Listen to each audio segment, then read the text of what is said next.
Au début, tout allait bien. Puis, plus on avançait et plus c'était difficile. Cette année m'a appris pas mal de choses. Comme par exemple, qu'il ne sert à rien de forcer dans une relation quelle qu'elle soit. Quand tu sens que cette personne n'a rien à faire dans ta vie, qu'elle t'apporte plus de mal que de bien, alors tu te dois de la laisser, au lieu de tout donner pour elle. Ce n'est pas grave de laisser quelqu'un partir de ta vie. S'il va à l'encontre de tes valeurs, tu ne dois pas regretter. Parfois, c'est mieux ainsi, même si ça fait mal. Des émotions te feront dire des choses que tu ne pensais pas. N'oublie pas de prendre le temps afin d'avoir un recul nécessaire sur n'importe quelle situation, pour avoir un avis suffisamment lucide. Ne te fie pas à ce que les gens peuvent dire, car chacun est différent et la vie sera toujours différente, peu importe de quoi il s'agit, d'une personne, d'un objet, d'un événement, d'une situation. N'oublie pas que c'est ta vie. Tout le monde te dira que c'est impossible, c'est trop dur, c'est trop loin, tu n'as pas assez d'argent, c'est trop tôt, tu n'es pas assez comme ça. Volontairement ou non, ils te feront douter, mais tu as le droit d'essayer, de tout donner. Si tu penses que ça en vaut la peine, alors vas-y. Et si tu te casses la gueule, au moins, t'auras le mérite d'avoir tenté ta chance.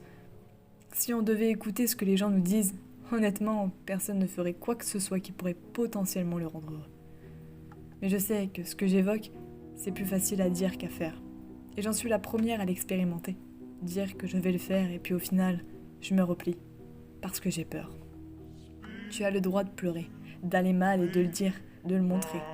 Tu es comme tu es et je sais que c'est difficile d'accepter la personne que l'on est, autant physiquement que mentalement. Ce n'est pas évident de s'aimer, surtout quand on a fait du mal aux gens. Nous ne sommes pas parfaits. Nous faisons tous des erreurs.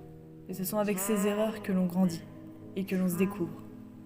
En gros, cette année m'aura fait comprendre que ça ne sera jamais facile de dire au revoir à quelqu'un quand on l'aimait vraiment, amicalement ou non. Qu'on doit essayer, tenter de nouvelles choses et de ne pas écouter les autres, parce que peu sont les personnes qui te soutiendront dans tes projets. N'oublie pas que ce sont les tiens et pas les leurs. Qu'elle ait mal, ce n'est pas une honte, autant pour une femme que pour un homme. Des erreurs, on en fait tous, et parfois certaines ne nous ressembleront pas. On doit apprendre, encore et toujours, apprendre à s'aimer, à se découvrir, pardonner, accepter. Une dernière chose. Même si c'est dur et crois-moi, je sais de quoi je parle, fais ton maximum pour ne pas rester sur quelque chose qui te fait du mal. Prends le temps qu'il te faut pour passer à autre chose. Chacun son rythme, mais ne sombre pas. Et si tu le fais, remonte dès que possible. Je sais que c'est fatigant d'être sensible, empathique, et de trop réfléchir à s'en faire des films, parfois c'est improbable.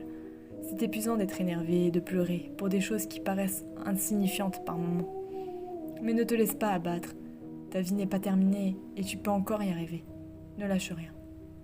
Une nouvelle année commence. Quand tu te sentiras prêt, lance-toi. Ce n'est pas obligé qu'une nouvelle vie démarre dès le 1er janvier. Elle débutera quand tu l'auras décidé. Parce qu'encore une fois, c'est ta vie. It's okay on a Sunday.